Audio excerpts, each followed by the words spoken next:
محمد ناصر ہریانہ سے معلوم کرتے ہیں، مروجہ طریقہ تبلیغ فرض ہے یا واجب ہے یا سنت ہے یا مستحب؟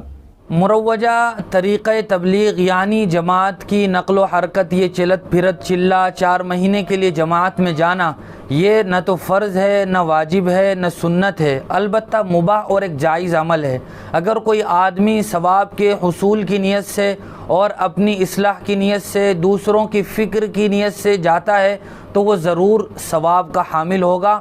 دنیا اور آخرت میں اللہ تبارک و تعالیٰ کی جانب سے اسے ثواب دیا جائے گا۔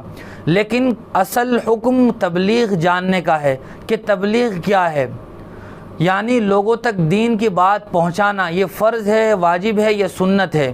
تو اس کا حکم یہ ہے کہ تبلیغ چاہے وہ کسی بھی طریقے سے ہو، مدرسے میں بچوں کو پڑھا کر ہو، خانقاہ میں لوگوں کی اصلاح کے ذریعے سے ہو، یا اسی طریقے سے ہو جس کو آج کل تبلیغ جماعت کہتے ہیں، تو تبلیغ یہ فرض کفایہ ہے۔ اللہ تبارک و تعالیٰ قرآن مجید میں ارشاد فرماتے ہیں، وَلْتَكُمْ مِنْكُمْ أُمَّةٌ يَدْعُونَ إِلَى الْخَيْرِ وَيَأْمُرُونَ بِالْمَعْرُوفِ وَيَنْهَوْنَ عَنِ الْمُنْكَرِ۔